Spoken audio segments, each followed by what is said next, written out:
சிரிப்பு genius. Charlie Chaplin அவர்களின் சுவாரஸ்யமான சில வரலாற்று தகவல்களை பற்றி பார்க்கலாம் வாங்க. வாய்விட்டு சிரித்தால் நோய்விட்டு போகும் என்பார்கள். அப்படி பார்த்தால் நம்மை வாய்விட்டு சிரிக்க வைப்பவர்களை மருத்துவர்களுக்கு சமம் என்று சொல்லலாம். உலகில் அதிக மக்களை சிரிக்க வைத்த நபர் யார் என்று கேட்டால் ஒரே ஒரு நபரைத்தான் வரலாறு புன்னகையுடன் உதிர்க்கும். அவர்தான் ஈடு இணையற்ற ஆங்கில நகைச்சுவை நடிகர் சார்லி சாப்ளின். இன்று திரைப்படங்களில் வசனங்களை கேட்டு சிரிக்கிறோம்.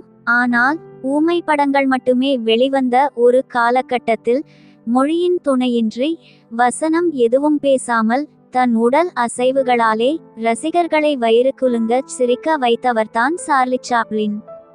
பல்லாயிரக்கணக்கான திரை ரசிகர்களுக்கு நகைச்சுவை என்னும் மருந்தை தந்த அந்த மாபெரும் கலைஞனின் வாழ்க்கை எவ்வளவு சோகம் நிறைந்ததென்று தெரியுமா?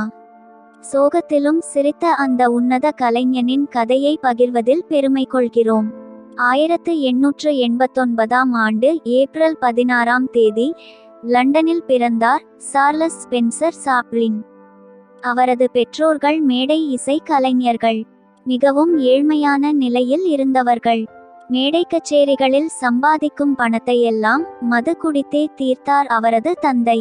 அதன் பலன் சார்லி சாப்ளின் நடக்க பழகும் முன்பே நடனமாடவும் பாட்டு பாடவும் கற்பிக்கப்பட்டான் சிறு வயது சாப்ளின். 5 வயது ஆனபோது சார்லி சாப்ளினின் முதல் மேடை அரங்கேற்றம். தாய் நோய்வாய்ப்பட்டதால் பையனை மேடைக்கு தள்ளினார் தந்தை. மிரண்டு போன சாப்ளின் மேடையில் ஏறி தனக்கு தெரிந்த ஒரே பாடலை திரும்ப திரும்ப பாடினார். அதனால் அவரை மேடையிலிருந்து இழுத்துச் செல்லும் நிலைமை ஏற்பட்டது. அடுத்து தந்தையும் தாயும் பிரிந்தனர். குடித்து குடித்தே தந்தை இறந்து போனார். தாயாருக்கு அடிக்கடி உடல் நலமின்றி போனது. சாப்ளினும் அவரது அண்ணன் சிட்னியும் அனாதை இல்லத்தில் சேர்க்கப்பட்டனர். சாப்ளினுக்கு 7 வயதானபோது சாப்ளின் ஒரு இசைக்குழுவில் சேர்ந்து பணியாற்றினார். ஆனால் அந்த குழு ஓராண்டில் கலைக்கப்பட்டது.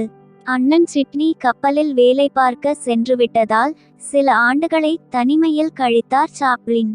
14வது வயதில் ஒரு மேடை நாடகத்தில் நடிக்கும் வாய்ப்பு அவருக்கு கிடைத்தது. அதனை நன்கு பயன்படுத்திக் கொண்டார். பத்திரிகைகள் அவரது நடிப்பை பாராட்டின. பின்னர் சாப்ளினும் அவரது அண்ணன் சிட்னியும் புகழ்பெற்ற ஃபெட்கானோ குழுவில் சேர்ந்தனர்.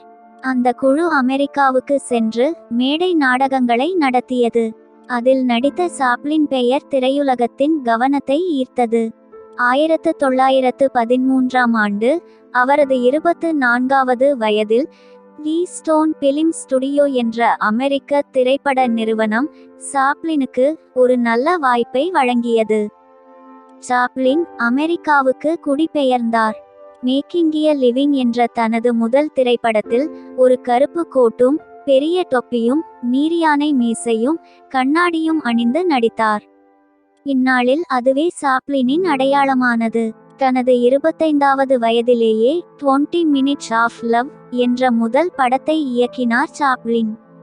அதன் பிறகு பல படங்கள் அவரது கைவண்ணத்தில் உருவாகின.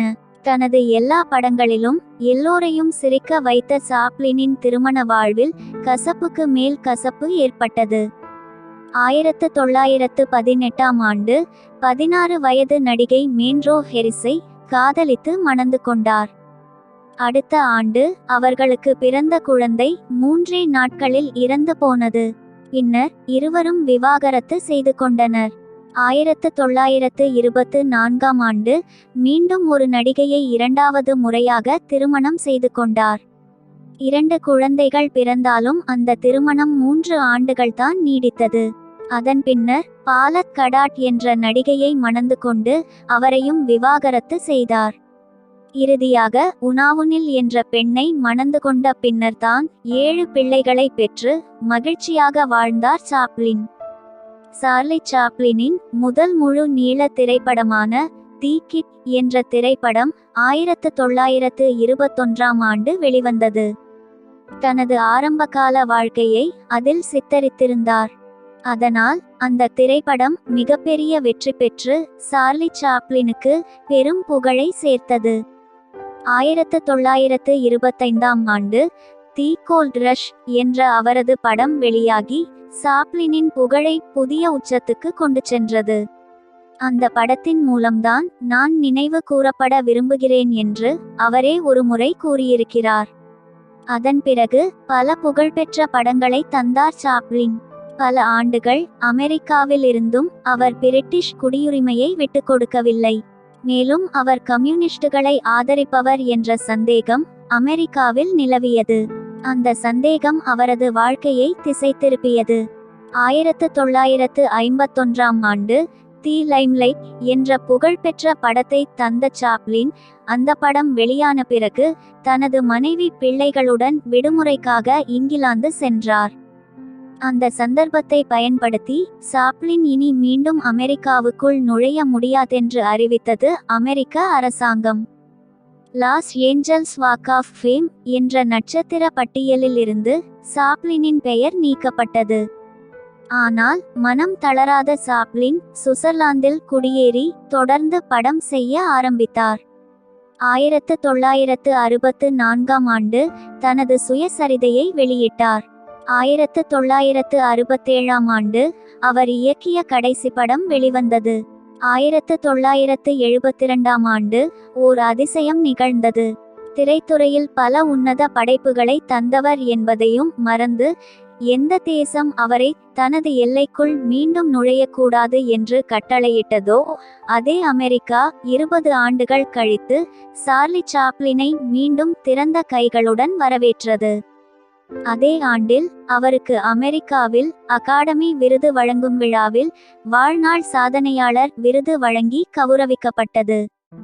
அதோடு Los Angeles walk of fame என்ற நட்சத்திர பட்டியலில் சாப்ளினின் பெயர் மீண்டும் சேர்க்கப்பட்டது.